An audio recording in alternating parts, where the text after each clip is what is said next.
तो कुछ विषय हमने कंप्लीट कर लिए थे। आराना, अरीन जी वीडियो ऑफ कर लीजिए, माइक भी म्यूट कर लीजिए। ठीक है, चलिए। तो प्रस्थान त्रयी का परिचय हम पढ़ेंगे। कल हमने वेदों का परिचय पढ़ा था। हमने जाना था कि वेद जो होते हैं संख्या में चार हैं,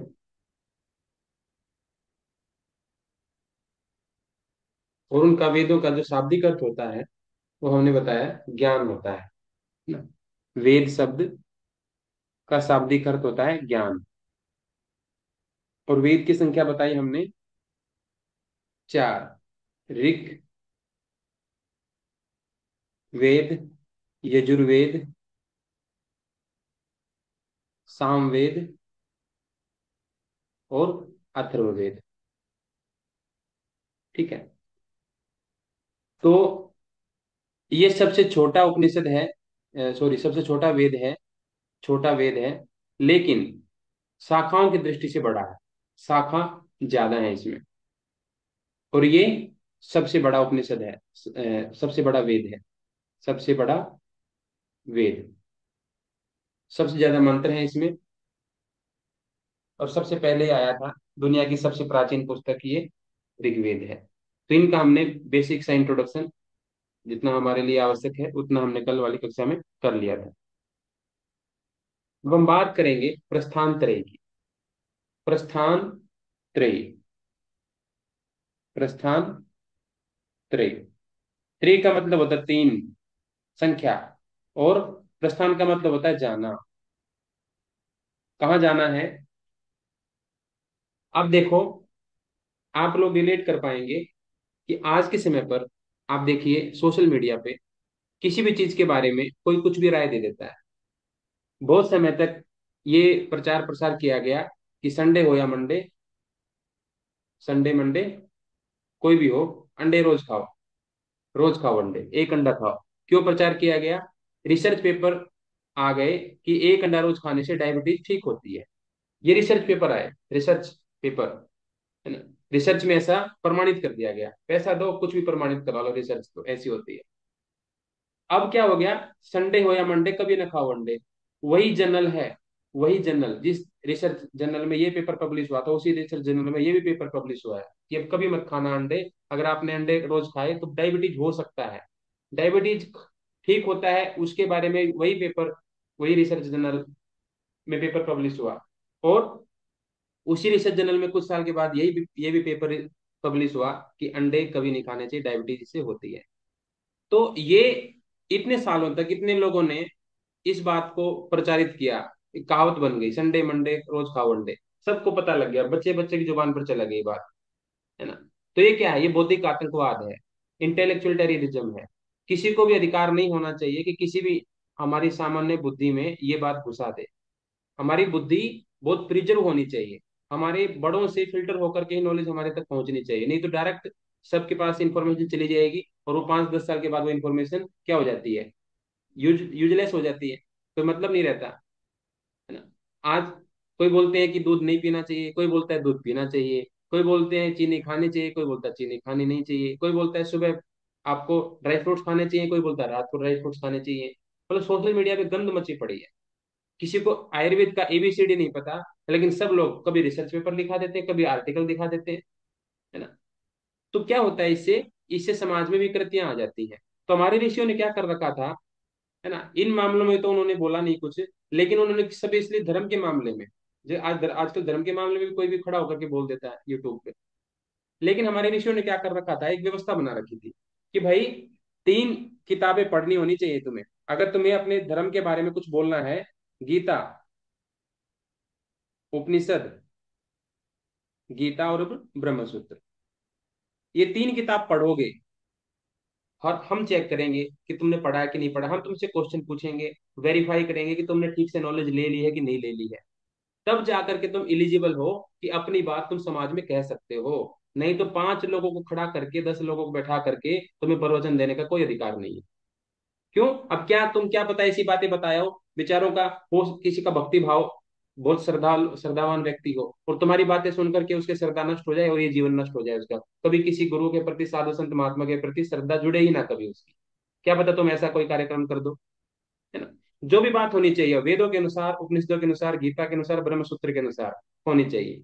अगर तीन किताबें नहीं पढ़ी हैं तो तुम इलिजिबल नहीं हो कोई भी अपनी बात कहने के लिए समाज में, नहीं जा सकते तुम। प्रस्थान त्रयी जाना है तो तीन माध्यमों से होकर के जाना पड़ेगा, इन तीन किताबों को पढ़ करके जाना पड़ेगा, अपने आप को प्रमाणित करके जाना पड़ेगा विद्वानों के सामने कि हाँ जी मैंने पढ़ लिया है, और आप चाहे मेरे से शास्त्रार्थ कर लीजिए। जब शास्त्रार्थ में तुम अपनी बात, अपने सिद्धांत को बिल्कुल स्थापित कर दो, फिर तुम कहीं भी जाओ अपनी बात कहो, है ना। डायरेक्ट नहीं जा सकते। समाज एक बहुत, समाज क्या होता है, एक बालक की तरह होता है। जैसे बालक को हम कोई भी चीज देते हैं ना, पहले चेक करते हैं, माँ चखेगी पहले, हाँ अच्छा है कि नहीं है। ऐसे थोड़ी ना जो भी आया बाजार से लाओ सीधा बच्चे के मुंह में, ऐसे थोड़ी दे देते हैं, बहुत सेफ्टी रखनी होती है। ऐसे ही हमारा माइंड, समाज, सोसाइटी, बहुत उसका माइंड बहुत नाजुक होता है। लगते हैं कि इंटेलिजेंट है सब लोग, लेकिन इंटेलिजेंट होते नहीं है। परसेप्शन जब क्रिएट होता है ना, तो अच्छे अच्छे उसमें फ्लो में बह जाते हैं। तो हमारी ऋषियों ने प्रस्थान त्रय की व्यवस्था कर रखी थी। इस प्रस्थान त्रय में क्या था कि आपको अपने सिद्धांत की पुष्टि करनी है। कोई आपको नई टेक्निक निकाली है मेडिटेशन की, कोई नई टेक्निक निकाली है, कोई नई फिलोसफी आपने डेवलप की है, कोई नया डेफिनेशन आपने बनाई है योग की, धर्म की, संप्रदाय की, कोई भी XYZ, तो आपको उपनिषद, गीता और ब्रह्म सूत्र, इन तीनों से होकर के गुजरना पड़ेगा, तब जाकर के आप अपनी बात को समाज में कह सकते हैं। तो ये तीन तरीके थे। प्रस्थान का मतलब जाना, तरीके का मतलब तीन, तीन तरीकों से होकर गुजरना पड़ेगा, है ना। जैसे घर में कभी झगड़ा हो, है ना, तो क्या बोलते हैं, रास्ते में लेट जाते हैं, महिला या पुरुष कोई भी, है ना, मोस्टली महिलाएं होती हैं, रास्ते में लेट जाएंगे, अगर तुम्हें इस घर से बाहर निकलना है तो मेरी छाती पे पैर रख के जाना पड़ेगा, मेरी लाश पे से होकर गुजरना पड़ेगा, ऐसा बोल देते हैं ना कई बार, है ना, मेरी लाश पे से होकर गुजरना पड़ेगा फिल्मों में। तो ऐसे ही अगर तुम्हें समाज में कोई अपनी बात कहने के लिए जानी है, तो तुम्हें सबसे पहले अपने आप को उपनिषद, गीता और ब्रह्म सूत्र के कॉन्सेप्ट को पढ़ना पड़ेगा। उसके कॉन्सेप्ट के अनुसार विद्वान तुम्हें, आचार्य लोग तुम्हें प्रमाणित करेंगे कि हाँ भाई तुम्हें ठीक ठीक ज्ञान है, तुम जो भी बात समाज में जाके करोगे ठीक ही होगी, गलत नहीं होगी, तो फिर तुम्हें अनुमति है। नहीं तो ऐसे नहीं कि मंच सजाया और पैसा आ गया, माइक मिल गया हाथ में और जाकर अपना प्रवचन देना शुरू। ऐसा इतना सस्ता नहीं था हमारा संप्रदाय धर्म, है ना। बहुत अच्छी सी पाबंदियां बना रखी थी ताकि विकृतियां ना फैले। आज कुछ भी विकृतियां फैल गई है। तो प्रस्थान त्रि, प्रस्थान त्रयी में तीन प्रस्थान है, एक होता है श्रुति, एक है स्मृति और एक है न्याय, न्याय प्रस्थान, है ना। हर एक प्रस्थान का अपना एक अंग है। श्रुति प्रस्थान है, एक स्मृति प्रस्थान है और एक न्याय प्रस्थान है। स्मृति प्रस्थान, श्रुति प्रस्थान और न्याय प्रस्थान। श्रुति प्रस्थान किसको बोलते हैं, हम उपनिषदों को बोलते हैं, है ना। श्रुति परंपरा से संबंधित माने गए थे ना हमारे उपनिषद, वेद, ब्राह्मण ग्रंथ, आरण्यक और उपनिषद, ये चार हमारे किस किस में थे, श्रुति ग्रंथ में, श्रुति प्रस्थान, श्रुति परंपरा से संबंधित थे। जिन्होंने आज क्लास ज्वाइन की है उनको पहले वाली वीडियो देखनी पड़ेगी, तब समझ में आएगा ये क्या है। तो ये चार जो है हमारे श्रुति परंपरा से संबंधित थे। उसी में एक है उपनिषद, श्रुति प्रस्थान, इसमें उपदेश है। भगवत गीता स्मृति प्रस्थान के अंतर्गत आती है, क्योंकि स्मृति प्रस्थान में हमने देखा था इतिहास और पुराण। इतिहास में महाकाव्य कौन से, रामायण और महाभारत आए थे ना। उसी महाभारत का क्या है, उसी महाभारत से तो गीता निकली है, तो गीता क्या है, स्मृति प्रस्थान, ठीक है। त्रिपुरण सूत्र है युक्ति प्रस्थान, न्याय करने के लिए। न्याय का मतलब कोई अपराध कर दिया किसी ने, उसको न्याय दिलाना वही नहीं होता है। न्याय का मतलब होता है सही निर्णय तक पहुंचना, सही निर्णय तक पहुंचना, वो किसी भी विषय का हो सकता है। सही निर्णय तक पहुंचना वो ब्रह्म सूत्र के जरिए, उसी कॉन्सेप्ट के जरिए, बाल की खाल को निकालना, बिल्कुल पूछते जाओ, बिल्कुल तार्किक बुद्धि लगाते जाओ, तब तक हर एक बात का प्रश्न का उत्तर ना मिल जाए, तब तक किसी बात को स्वीकार नहीं करना, है ना? तो युक्ति प्रस्थान ब्रह्म सूत्र उसको बोला गया। तो ये तीन प्रस्थान हमारे शास्त्रों में बताए गए। नहीं, उपदेश नहीं आएगा, स्मृति प्रस्थान के अंतर्गत आएगा वो, ठीक है। या उस आधार पे निर्धारण नहीं किया है इनका, डिवाइडेशन नहीं किया है कि उपदेश दिया गया था या किया गया था, वो वाली बात नहीं है यहाँ पर। यहाँ पर भगवान श्री कृष्ण ने, है ना, आप, मैं समझ गया आप क्या पूछना चाह रही हैं। उपदेश तो दिया था अर्जुन को, लेकिन साथ साथ लिखा थोड़ी गया था वो। लिखा किसने था, बाद में वेद व्यास ने लिखा जब महाभारत लिखी, महाभारत उन्होंने साथ साथ थोड़ी लिख दी कि जब वो घटना घट रही थी तुरंत वो लिखते जा रहे थे, नोट करते जा रहे थे, नहीं, बाद में लिखी गई महाभारत। तो इनकी स्मृति में थी सारी चीजें वेद व्यास के, उस स्मृति से उन्होंने अपनी लिखी है। ठीक है ना, एज इट इज नहीं लिखा है तुरंत तुरंत। हाँ, तो इसलिए ये स्मृति प्रस्थान के अंतर्गत आएगा। तो ये प्रस्थान का हमारा परिचय है। अब एक एक को देखते हैं, पहले उपनिषद को देखते हैं। उपनिषद शब्द का क्या अर्थ है? प्रस्थान में 3 ग्रंथ आते हैं हमारे, उपनिषद, गीता और ब्रह्मसूत्र। सबसे पहले उपनिषद को जानते हैं। उपनिषद क्या है?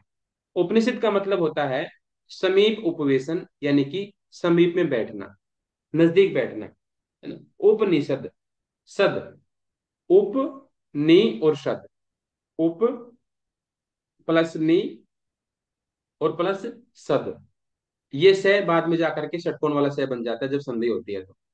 ठीक है। हाँ, उपनी और शद, उप और नी ये तो है उपसर्ग। कौन कौन से उपसर्ग है? पहले वाले 2 उपसर्ग, पहले उपसर्ग शब्द के शुरुआत में लगने वाले उपसर्ग होते हैं, बाद में लगने वाले प्रत्यय होते हैं, जैसे तो, है ना। तो ये सारे के सारे प्रत्यय होंगे। तो उप, नी और शद, इसमें उप का मतलब होता है निकट में, नजदीक, और नी का मतलब निश्चित ही या नीचे, निश्चय निश्चित होकर के, निश्चय करके नीचे बैठना। सद का मतलब होता है बैठना। पढ़ा होगा सबने 8वीं कक्षा में, तिष्ठति, तिष्ठता, तिष्ठन्ति, है ना। पढ़ती, पढ़ता, पठंती, धातुएं पढ़ी होंगी। तो नजदीक में बैठना है और नीचे बैठना है गुरु के पास में, है ना। नजदीक में नीचे बैठना है, ये नजदीक में बैठे हुए हैं सभी, लेकिन नीचे बैठे हुए, गुरु जी ऊपर बैठे हुए हैं, है ना। क्यों? इनके माइंड में रहना चाहिए कि ये हमसे बड़े हैं, इनका आदर करना है कंटिन्यू। ये माइंड सेट इनका बनाए रखना बहुत जरूरी है, क्योंकि ये माइंड सेट बनने से गुरु जी को तो फायदा कम है, इनको ज्यादा फायदा है, क्योंकि ये रिसीव करते रहेंगे कंटिन्यू। बच्चा तभी तक रिसीव कर सकता है जब तक उसको दूसरों के प्रति श्रद्धा है ना, तब तक उसको लगेगा कि मेरे को यहाँ से कुछ मिल सकता है।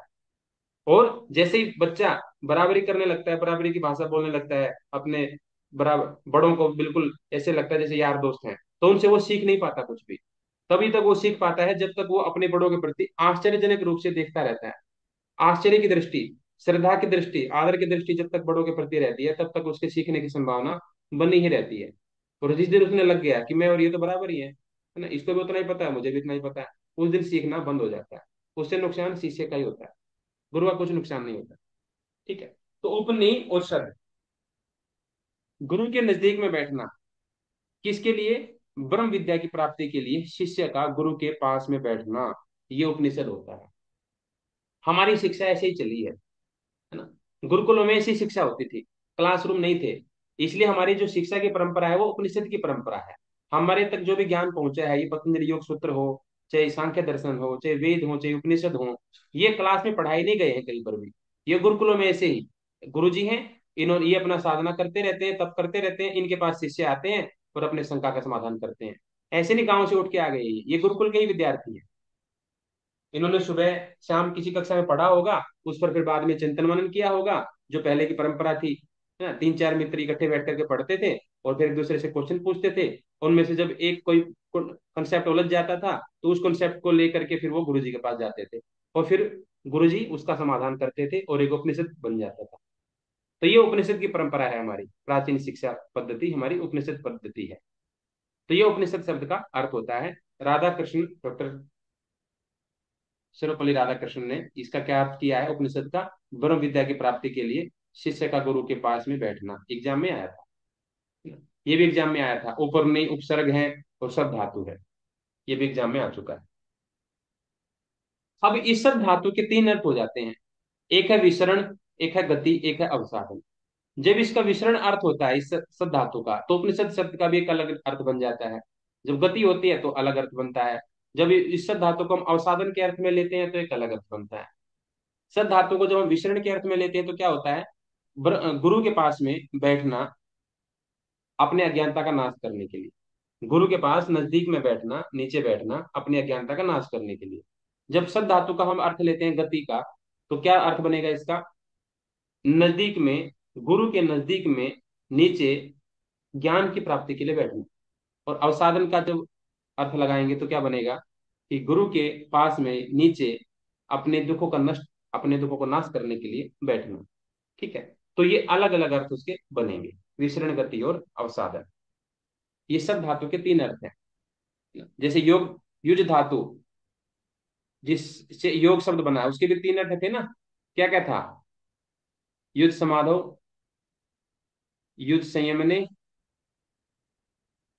युद्ध संयमने, और युजर योगे, ना, तीन अर्थ थे ना। अलग अलग अर्थ निकल रहा था इनका। हाँ, ऐसे इसके भी तीन अर्थ हैं। हाँ, आगे चलते हैं। ये जो उपनिषद है, कुल उपलब्ध तो उपनिषद 223 की संख्या में उपलब्ध हो चुके हैं आज तक। लेकिन उनमें से मुख्य 108 को ही माना जाता है। क्यों? एक मुक्तिकोपनिषद नामक का एक उपनिषद है, मुक्तिकोपनिषद। उस मुक्तिकोपनिषद में 108 उपनिषदों की पूरी लिस्ट दी गई है ना। इसलिए हम मुख्य उपनिषद 108 को ही मानते हैं। एग्जाम में आया था ये भी, रेड वाला। मुक्तिकोपनिषद पूछा गया था कि कौन से शास्त्र में, कौन से ग्रंथ में 108 उपनिषदों की संख्या का वर्णन किया गया है। वो मुक्तिकोपनिषद है। 100, यानी दो टोटल जो मिले हुए हैं, उपलब्ध है, वो 223 हैं। उनमें से 108 है ना। और उनमें से मुख्य 10 हैं, प्रमुख। क्यों? क्योंकि इनके ऊपर आदि गुरु शंकराचार्य जी ने कमेंट्री लिखी। आदि गुरु शंकराचार्य ने इनके ऊपर कमेंट्री लिखी। तो इतने महान व्यक्तित्व, इतने विद्वान ज्ञानी व्यक्ति किसी को कमेंट्री लिखें, तो वो अपने आप ही उसका ओहदा बढ़ जाता है ना। एक तो रीजन ये है। और दूसरा, विद्वानों का ऐसा मानना है कि इन 10 उपनिषदों को अगर हम पढ़ लेते हैं, ईश के कठ प्रश्न मुंडक मांडुक्य ऐत्रेय तैत्तिरीय छांदोग्य और बृहदारण्यक, तो हमें 108 उपनिषदों का पूरा निचोड़ पता लग जाता है। सारी बातें इन्हीं में आ गई है ना। जैसे हम योग के बारे में जानना चाहते हैं, बहुत कुछ जानना चाहते हैं योग के बारे में, अगर केवल पतंजलि योग सूत्र पढ़ लिया तो सब कुछ समझ में आ गया। हमें सनातन धर्म के बारे में पढ़ना है, गीता पढ़ ली तो सब कुछ समझ में आ गया। जीवन क्या है क्या नहीं है, सब कुछ समझ में आ गया। ऐसे इन 10 उपनिषदों को पढ़ लिया तो 108 उपनिषदों का सार समझ में आ जाता है। इसलिए 10 उपनिषदों की महत्ता ज्यादा है। दो कारण हो गए, शंकराचार्य जी ने कमेंट्री लिखी, एक रीजन ये, और दूसरा इनमें सब सारे उपनिषदों का निचोड़ है, इसलिए दूसरा रीजन ये हो गया। ठीक है। शुरुआत में उपनिषदों को वेदांत भी कहते थे। क्यों? पहले तो वेद आए, वेद संहिताएं। फिर क्या आए? ब्राह्मण ग्रंथ हुए। फिर आरण्य ग्रंथ हुए। पहले तो ये जो वेद थे ना, संहिताएं थी, केवल प्योर मंत्र ही मंत्र थे ना। अब विद्वानों ने ब्राह्मण ग्रंथ लिखे, फिर आरण्य ग्रंथ लिखे गए है ना। जब इनको ब्राह्मण ग्रंथों को, आरण्य ग्रंथों को भी समझना कठिन हो गया, तो फिर उपनिषद आए। उपनिषदों से क्या हुआ? आसान हो गया समझना वेदों की फिलोसफी को। तो अंतिम भाग था ये, बस। लास्ट में उपनिषद ही थे बस, इसलिए वेद उपनिषद को वेदांत कहते थे कि वेदों का अंतिम हिस्सा है ये। अगर वेदों को समझना हो तो लास्ट में बस उपनिषद ही है, और कुछ नहीं था। फिर उपनिषद भी चले गए, तो समझ में आने बंद हो गए, लोगों का मानसिक स्तर और गिर गया, बौद्धिक स्तर। तो फिर गीता हुई। फिर गीता को भी किया किया गया, कुछ समय तक वेदांत कहा गया। फिर गीता के बाद आया ब्रह्मसूत्र।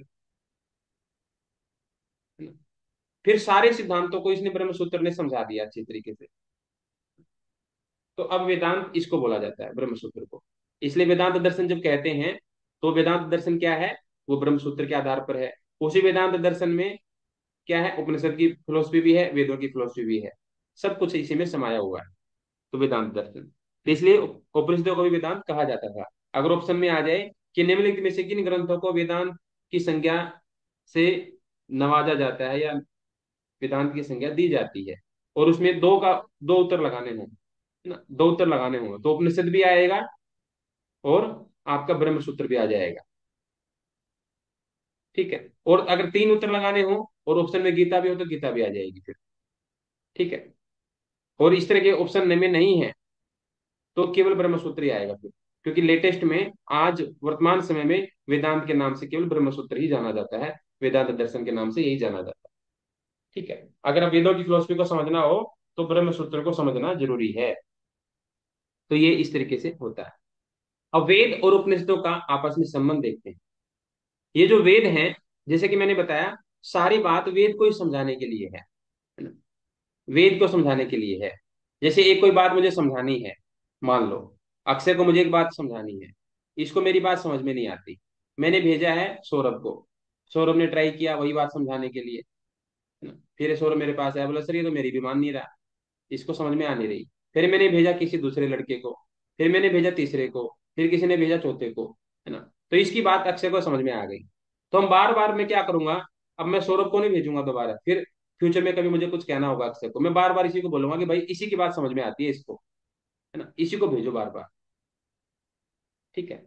तो ऐसे ही एक उपनिषद, एक वेद की जो फिलोसफी है, वो जिस उपनिषद के जरिए समझ में आती है, तो वो उपनिषद का लिंक हो गया उस वेद से। शुक्ल यजुर्वेद को अगर समझना चाहें, है ना, उसकी फिलोसफी को झलक मिलती है ईशावास्य उपनिषद में। सामवेद की फिलोसफी की झलक मिलती है केन उपनिषद में। कृष्ण यजुर्वेद कट, अथर्ववेद प्रश्न, अथर्ववेद मुंडक, अथर्ववेद मांडुक्य, ऋग्वेद ऐत्रेय, कृष्ण यजुर्वेद तैत्तरीय, सामवेद छांदोग्य, और शुक्ल यजुर्वेद बृहदारण्य। इनका आपस में ये कनेक्शन है ना, उसी की फिलोसफी को ये आगे बढ़ा देते हैं। और शुक्ल यजुर्वेद का जो 40वां अध्याय है ना, यजुर्वेद का 40वां अध्याय, वो एज इट इज ईशावास्योपनिषद ही है, वहीं से निकाला गया है इसको, है ना। तीन का आपस में इस तरीके से संबंध है, वेद और उपनिषदों का। ये एग्जाम में आता है, इसलिए इसको याद रखना है ना। तो सीक्वेंस याद करेंगे पहले, ई स्केन कट, तीन ऐसे जोड़े याद कर लेंगे, ई स्केन कट, प्रश्न मुंडक मांडुक्य, ऐत्रेय तैत्रेय छांदोग्य, और एक बच गया बृहदारण्यक। ईश के अंकज प्रश्न मुंडक मांडुक्य, ऐत्रेय तैत्रेय छांदोग्य, है ना। एक ही है जो ऋग्वेद से संबंधित है, एक ही है। वो कौन है, एक यानी कि एत, एक एक ही है जो ऋग्वेद से संबंधित है ना। और प्रश्न मुंडक मांडुक्य, ये मुंडक मांडुक्य ये दोनों अथर्ववेद, और साथ में प्रश्न भी जोड़ दो, प्रश्न मुंडक मांडुक्य अथर्ववेद से संबंधित है। ठीक है। हाँ। और हमारे ईश है शुक्ल यजुर्वेद से संबंधित, पहले वाला और आखिरी वाला, इस तरह से हमने बना रखा है इसका जोड़ा, पहले वाला और आखिरी वाला। कृष्ण यजुर्वेद, ये शुक्ल यजुर्वेद, शुक्ल, और सेकंड और सेकंड लास्ट सामवेद, थर्ड और नीचे से थर्ड लास्ट कृष्ण यजुर्वेद। तो इस तरीके से एग्जाम में भी आपके सिलेबस में भी यही सीक्वेंस दी गई है, इसको सीक्वेंस को एज इट इज याद रख लेना। और प्रॉपर सीक्वेंस भी यही है इन उपनिषदों की, ई स्कैन कट प्रश्न मुंडक मांडुक्य तत्र छांदोग्य बृहदारण्यक। तो इनको वेदों के जरिए याद करना है, तो इस तरीके से इनका लिंक बना सकते हो आप, पहला और लास्ट, सेकंड और सेकंड लास्ट, थर्ड और थर्ड लास्ट, ना। फिर एक तो है ही, एक ऋग्वेद से है, और बाकी तीन जो बच गए वो अथर्ववेद से संबंधित है। इस तरीके से इनका आपस में संबंध है। ठीक है। हाँ, जिसको जिस तरीके से भी याद होता हो वो करना।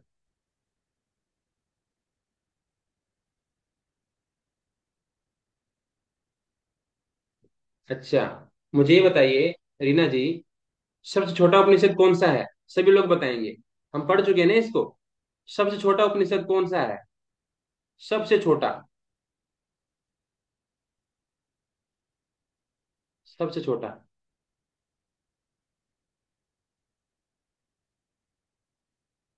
मांडूक्य है, तो सबसे छोटा कैसे बोल सकते हैं, है ना। मांडूक्य है, कितने मंत्र हैं सबसे छोटे उपनिषद में? 12 मंत्र हैं। उसके बाद कौन सा है? उसके बाद कौन है? ईशावास्य उपनिषद, इसमें कितने हैं? 18 मंत्र हैं। ठीक है, हाँ जी, ठीक है। तो ये वेद और उपनिषदों का इस प्रकार से संबंध होता है। बात करेंगे उपनिषदों के संबंध में विद्वानों के विचार। बहुत समय पहले जब उपनिषदों को वेदांत कहा जाता था, वेदांत का बहुत प्रचार था, मतलब आज जैसे वेदांत कहते हैं ना, अगर आप कहीं यूरोप में जाओगे, किसी विदेश में जाओगे, तो वहां पर आप हम सनातनियों को या हम भारतवासियों को पूछते हैं वेदांत दर्शन वाले हैं ये। वहां पर बाकी दर्शनों की ज्यादा चर्चा नहीं होती, वेदांत दर्शन की काफी चर्चा होती है। अट्रैक्टिव है वेदांत दर्शन, है ना, सबके ब्रेन को मतलब वाश कर देता है, सारे जो परंपराएं हैं मान्यताएं हैं, सबको धो देता है। मतलब इतना जबरदस्त लॉजिकल है वेदांत दर्शन, कि सबको अट्रैक्ट करता है। इसलिए विदेशों में खूब प्रचार प्रसार हुआ वेदांत का, है ना। लेकिन जब ये वेदांत दर्शन यानी कि ब्रह्म सूत्र नहीं आया था, उससे पहले वेदांत किसको पढ़ा माना जाता था? उपनिषदों को। पहले उपनिषदों को भी ऐसे ही बहुत जबरदस्त तरीके से उनका एक पॉपुलरिटी थी उपनिषदों की, क्योंकि वेदांत उन्हीं को बोलते थे उस शुरुआत में।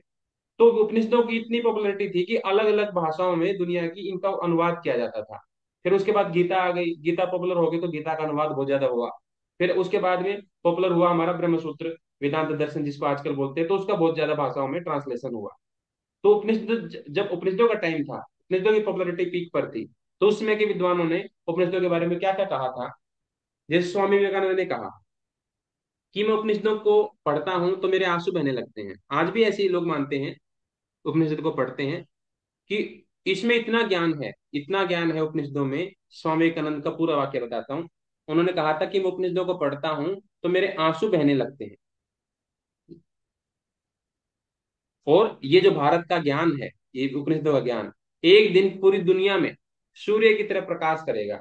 जैसे सूर्य ने प्रकाश फैला देता है ना सब तरफ, ये उपनिषद ही पूरी दुनिया में प्रकाश फैलाएंगे। ये स्वामी विवेकानंद जी के वाक्य हैं। विनोबा भावे ने क्या बोला उपनिषदों के बारे में, कि मेरे जीवन में गीता ने माँ का स्थान लिया है, वह स्थान तो उसी का रहेगा, लेकिन मैं मानता हूं कि उपनिषद मेरी माँ की भी माँ है। माँ की भी माँ है, यानी कि मेरी नानी है। विनोबा भावे का ये वाक्य है, एग्जाम में आता है। मैक्स मुलर ने क्या बोला उपनिषद के बारे में, कि मृत्यु के भय से बचने, मृत्यु के लिए तैयारी करने और सत्य के जानने के इच्छुक जो हैं, उपनिषद के अतिरिक्त उनके अलावा उनकी दृष्टि में कोई दूसरा मार्ग नहीं है। जिनको मृत्यु के भय से बचना हो, उस भय को निकालने वाले उपनिषद हैं। उपनिषद पढ़ लो बढ़िया से, मृत्यु का भय निकल जाएगा। मृत्यु के लिए तैयारी करनी हो, ऐसा मन में भाव आ रहा हो कि हमने तो कुछ किया ही नहीं जीवन में, क्या दिखाएंगे, अपना बही खाता कुछ है ही नहीं, कुछ पुण्य किया ही नहीं, ऊपर जाके तो पुण्य का हिसाब होना कोई नहीं पूछेगा तुझे चैट जीपीटी आता था कि नहीं आता था, तो यूट्यूबर था कि कितने पैसे कमाता था, वियतनाम में जॉब किया कि अमेरिका में किया, कोई नहीं पूछना वहां। ये पूछेंगे कर्म क्या किए, कैसे कैसे किए। जयराम का सर्टिफिकेट भी नहीं मांगेंगे ऊपर, है ना। दिखा मत देना गलती से भी, युवराज बहुत जबरदस्त आदमी है। मृत्यु के लिए तैयारी करनी हो तो उपनिषद पढ़ने चाहिए। सत्य को, रियलिटी को जानना हो कि अल्टीमेट ट्रूथ है क्या वास्तव में, ऐसी जिज्ञासा हो, तो भी उपनिषद के अलावा कहीं और कोई उपाय नहीं है। उपनिषद गहराई से इन बातों को समझाते हैं, ऐसा मैक्स मुलर ने कहा। डॉक्टर एनी बेसेंट ने क्या कहा, एनी बेसेंट ने कहा कि भारतीय उपनिषद ज्ञान, भारतीय उपनिषद का ज्ञान मानव चेतना, ह्यूमन कॉन्शियसनेस की हाईएस्ट कंट्रीब्यूशन है। जो ह्यूमन कॉन्शियसनेस है, मानव चेतना, जब अपने सर्वोत्तम अवस्था में पहुंचती है, उसके बाद जो ज्ञान निकलता है वो है उपनिषद, है ना। जैसे बोलते हैं ना, गांव में आसपास होते हैं कि ये फलाने साधु महात्मा हैं, बागेश्वर बाबा हैं या कोई दूसरे हैं, जब ध्यान में बैठते हैं ना, तो बहुत गहरी गहरी बातें बताते हैं। जब ये बैठ जाते हैं ना आंख बंद करके, जब इनकी ध्यान का समय होता है, जैसे कर्ण जब स्नान करते ध्यान करते उसके बाद दान करते थे, वो उसके बाद कुछ भी मांग लो तो दे देते थे।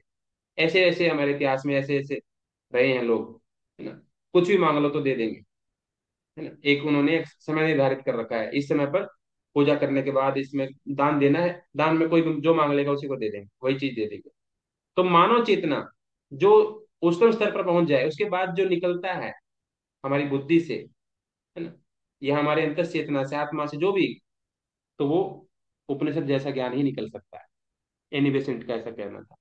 फिर दारा सिको, एक मुस्लिम स्कॉलर, उन्होंने क्या कहा कि मैंने कुरान, तौरात, इंजील, जबूर सारी किताबें पढ़ी, उसमें ईश्वर संबंधी, भगवान से रिलेटेड जो वर्णन है उससे मेरे मन की प्यास नहीं बुझी। तब मैंने क्या किया, हिंदुओं की ईश्वरीय पुस्तकें पढ़ी। ईश्वरीय पुस्तकें बोला जाता है उपनिषदों को, ईश्वरीय पुस्तकें। इनमें उपनिषदों का ज्ञान ऐसा है जिसमें, जिससे आत्मा को शाश्वत शांति और सच्चे आनंद की प्राप्ति होती है। तो इन्होंने ये बात बोली। और आगे क्या बोला, हजरत नबी ने भी एक आयत में, कुरान में आयतें होती हैं, इन्हीं प्राचीन रहस्यमय पुस्तकों के संबंध में संकेत किया है।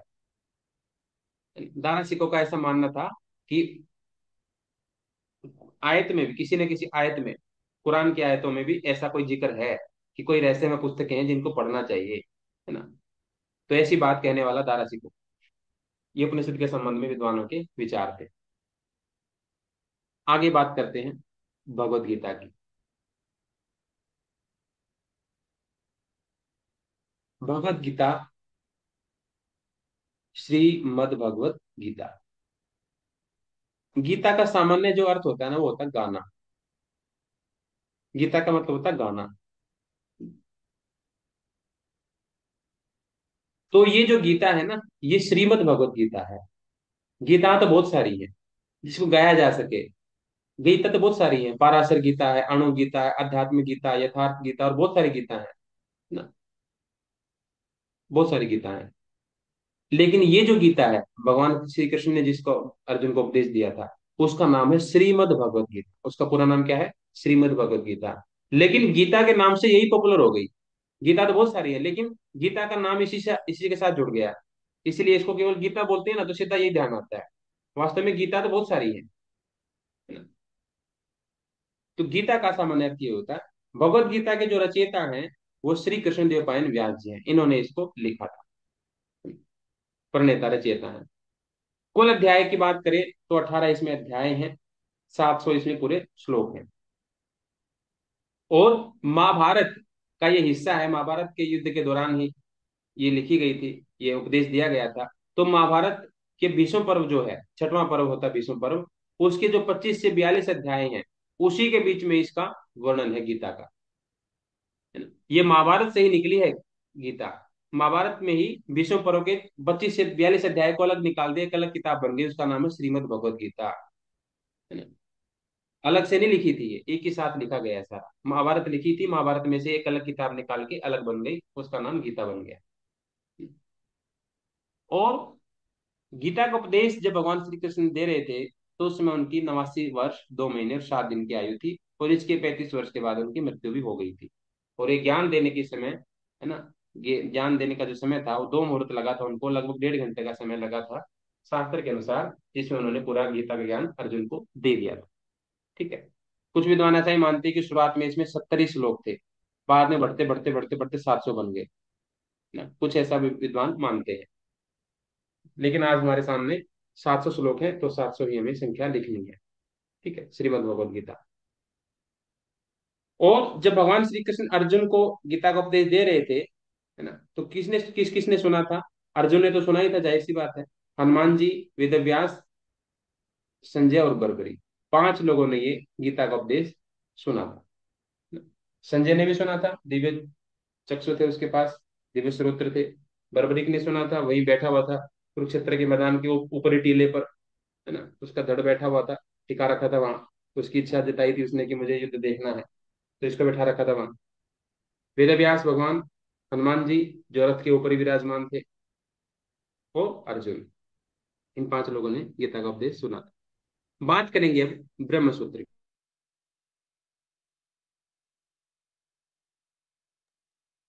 ब्रह्म सूत्र, पहले इस शब्द का पोस्टमार्टम कर लेते थोड़ा सा। वास्तव में ये ब्रह्म और सूत्र, ब्रह्म सूत्र, ब्रह्म का मतलब क्या है? ब्रह्म का मतलब ब्रह्म, और सूत्र का मतलब सूत्र, फार्मूला। हुआ क्या कि एक समय ऐसा आया कि ब्रह्म से रिलेटेड, भगवान है नहीं है, एक है, दो है, तीन है ना, जैसे ही, क्योंकि हमारा आध्यात्मिक समाज है, धार्मिक समाज है, भारतीय समाज जो है धार्मिक है, बड़ा भोला है ना, और धार्मिक है।